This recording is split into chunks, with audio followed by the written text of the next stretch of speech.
يلا بينا يا بنات بقى هنعمل طاجن ام علي الجميل ده في البيت بطريقه سهله خالص وبسيطه، وكل حاجه اصلا بتبقى جاهزه يعني مش هنتعب في اي حاجه، بس هتطلع بالشكل القمر اللي انتوا شايفينه ده. والطعم بقى مش قادره اقول لكم، الطعم بيبقى حكايه. يلا بينا.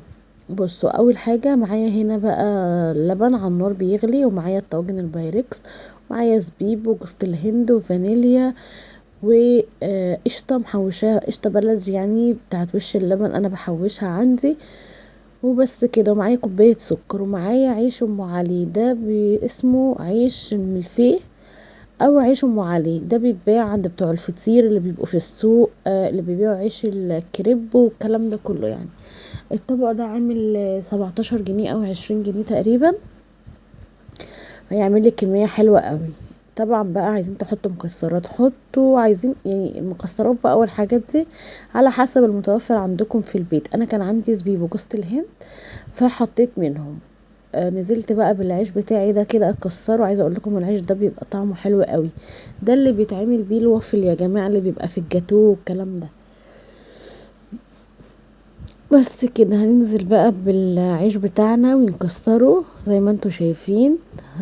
طبعا ده بيبقى بيديني كمية كبيرة، انا لقيت طبعا ان الكمية كبيرة فطلعت الطاجن البورسلين ده عشان يبقى الكمية لقيتها كبيرة جدا. يعني هعملهم طاجنين، بس هعمل واحد كبير زي ما شفت في اول الفيديو، والطاجن الصغير ده.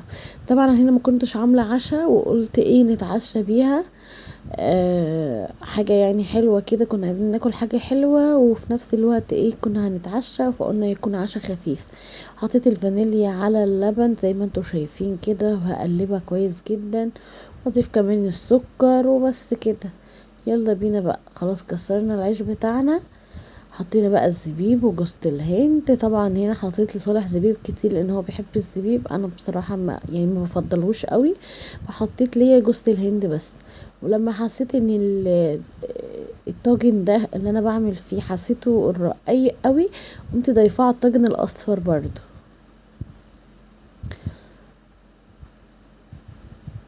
بس كده ننزل بقى باللبن. عايزه اقول لكم هي بتشرب لبن كتير، يعني عايزه تقدموها وتبقى حلوه ادوها لبن كتير. بس كده.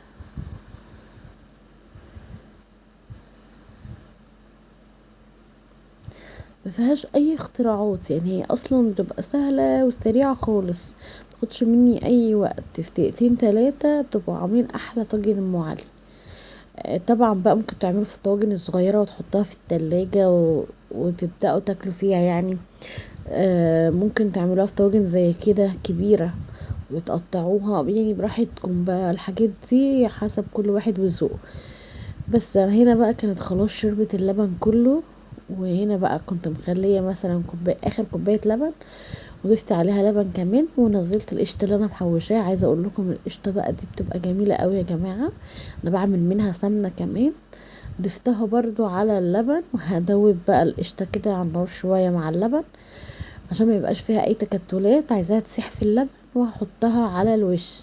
اول ما بتبتدي كده القوام بتاعها يتقل حاجه بسيطه، ابتدي بقى انزل بيها كده على الطواجن بتاعتي عشان تعمل لي وش اللي انتوا شفتوه.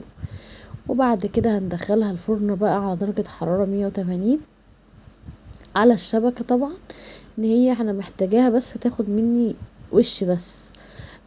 لا مش هعملها سوري يا جماعه درجه حراره، انا يا دوبك هفتح عليها الشوايه بس. اهو. وهنولع بقى ايه الشوايه بس، انا هنا كنت بوريكم ان انا مولعه الشوايه بس. هنسيبها بقى تاخد وش، مش هتكمل 5 دقايق معايا وهتبقى خدت الوش القمر ده.